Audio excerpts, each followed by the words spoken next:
Madam Chairman, I rise in strong opposition to this legislation. We all recognize the challenges posed by the People's Republic of China.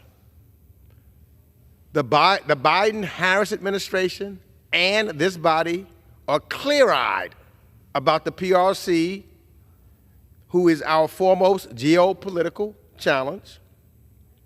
But how we manage this relationship will have consequences not just for us, but for the entire world. This requires sober policies and shrewd diplomacy, not fear or partisan grandstanding. And it's for that reason I oppose H.R. 3334, because if signed into law, this bill would sabotage high-level diplomacy at Beijing. Why else would we sanction all of the PRC's top leaders, including the president, the premier, the senior ministers, in one fell swoop, an action that would immediately rupture the U.S.-China relationship? Such a unilateral action would undermine the United States' interests, divide us from our partners and allies, and endanger our national security by making a conflict more likely in the Indo-Pacific. Over the last few years, the Biden-Harris administrations has competed rigorously with China. They have sanctioned Chinese officials and companies for human rights abuses in Xinjiang and Hong Kong. They have provided Taiwan with weapons that it needs to enhance its self-defense. They have imposed unprecedented export controls against China to ensure our technology isn't bolstering China's military or its human rights abuses. And they have done so while revitalizing our alliances and partnerships in the region and stabilizing relations with Beijing so that our competition does not slide into conflict. All of this is endangered because or by this bill before us. The State Department has warned that this bill will bluntly curtail the United States' ability to engage with Beijing at senior levels of our civilian and military leadership to advance our national interests. For an example, earlier this month, the head of U.S. forces in the Indo-Pacific spoke to his Chinese counterpart for the first time in years. During the call, Admiral Puparo underscored the importance of sustained lines of communication between the United States military and the PLA, noting that, quote, such discussions between senior leaders serve to clarify intent and reduce the risk of misperception or miscalculation.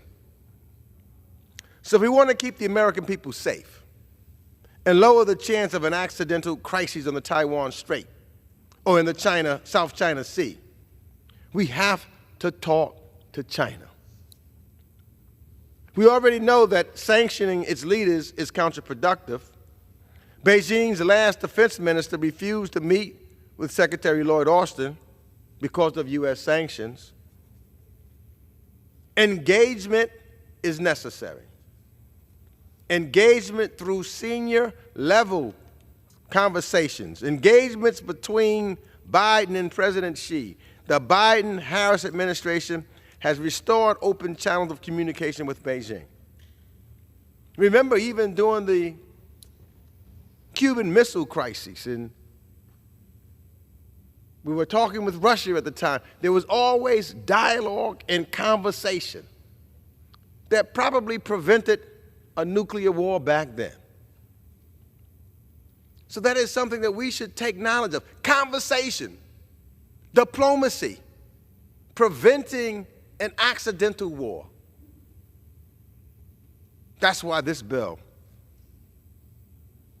is not the right bill. So I say thank you to the Biden-Harris administration. For the first time in years, Beijing has agreed to take action to crack down on fentanyl precursors chemicals and pill presses that are killing 100,000 Americans a year. We still have to deal with issues that most people believe in, that there is a climate crisis. We cannot solve problems like that unless we're also talking with, and Beijing takes action. And so, just this month, the Biden-Harris administration's diplomatic efforts led to the release of an American citizen, David Lin, who was unlawfully detained in China for over 18 years. So let me assure you,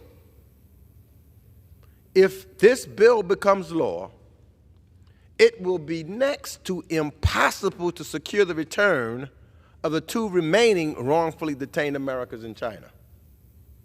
Sanctioning the top 200-plus CCP officials all at once would limit the United States' future leverage if China engages in more problematic policies and behaviors. The legislation does not include basic exceptions that are standard in all bipartisan sanction legislation. And while the waiver in this legislation sunsets after just 2 years, the authority to impose sanctions does not. This is poor policy making, plain and simple.